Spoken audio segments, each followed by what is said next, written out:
तो hello everybody. CBSE 2023 का question number 22 जो लॉन्ग फॉर्म है, ठीक, एंड बेहतरीन है, ठीक है, लेकिन उतना भी टफ नहीं है देखा जाए तो।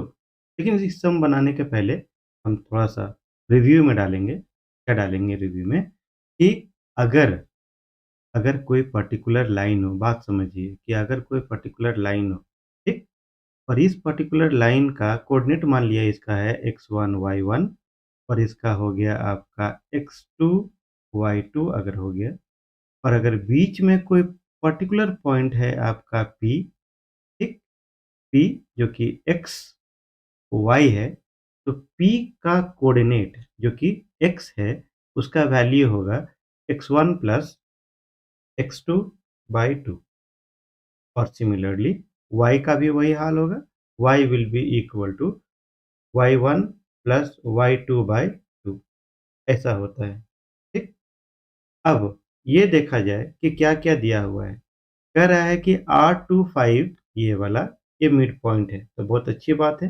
यानी कि आपका जो 2 है, ये वाला 2, इसको अगर हम मान लेते हैं x1 y1 मान लेते हैं, और इसको मान लेते हैं हमारा xy मान लेते हैं xy, और ये वाला हो गया हमारा x2 y2 अगर मान लेते हैं। देयरफॉर क्या बोल रहे हैं, यहाँ पे हम बोल रहे हैं therefore your x will be equal to x जो कि क्या है 2।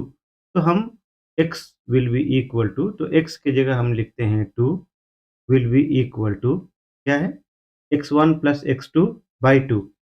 तो x1 कहाँ है आपका, x1 हो गया 0, 0 प्लस इसको हम मिटा देते हैं, ठीक है।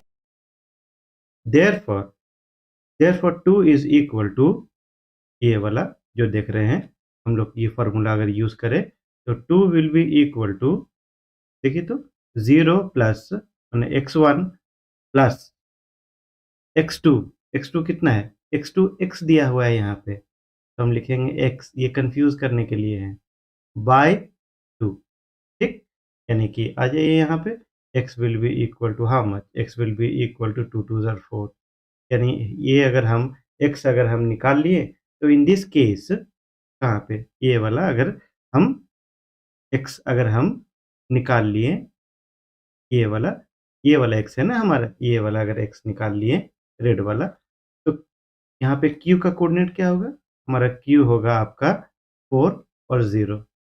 सिमिलरली हियर 5, अगर इसको यूज करते हैं ये वाला फॉर्मूला को, तो 5 will be equal to, that is y will be equal to y1 plus y2 by 2। y1 is equal to y, confuse करने के लिए दिया है, y प्लस y2, कहाँ है y2, y2 is equal to 0, 0 by 2। यानी y will be equal to 5 2 10। तो y का भी वैल्यू निकल गया। तो हमारा कोऑर्डिनेट क्या हुआ, हमारा coordinate of p will be equal to 0 y था ना, तो हम लोग लिखेंगे 0 10 लिखेंगे, है ना। कभी एग्जामिनर हम लोग पे थोड़ा सा दया दिखा देता है, ठीक है, ताकि बच्चे स्कोर कर पाए। कह क्या रहा है यहाँ पे, यहाँ पे कह रहा है कि find the length of this shadow. Shadow कौन सा है, शैडो आपका हो गया x हो गया, शैडो क्या है, शैडो हो गया आपका x on the ground of a pole of height 18 metre, दिया हुआ है 18 metre. Angle of elevation theta of the sun is such that tan theta is equal to 6/7। ये वाला बोल रहा है कि tan थीटा जो है वो है 6/7। tan थीटा, थीटा क्या होता है, अच्छा जब भी कोई एंगल लेते हैं ना ये वाला, तो उसके अपोजिट वाला साइड को हम लोग परपेंडिकुलर बोलते हैं, ठीक। नहीं, tan थीटा एक्चुअली होता है हमारा p/b होता है, p/b, परपेंडिकुलर बाय बेस।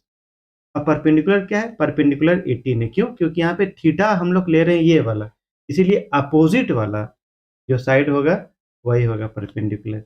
यानी कि p by B is equal to कितना, p by B will be equal to p is your 18 और b इज योर x, ठीक। तो कोई बात नहीं है, आ जाइए यहाँ पे 6/7 इज इक्वल टू 18/x, कोई जान है नहीं, x into 6 will be equal to 7 into 18, class 10 का है, तो नेचुरली कोई भी बच्चा इसको आसानी से सॉल्व कर लेगा। 18, 7 3 ज़ा 21 मीटर इज योर आंसर। ठीक। If you have really learn something, do like, subscribe and share it among your friends. चलो, थैंक यू फॉर लर्निंग।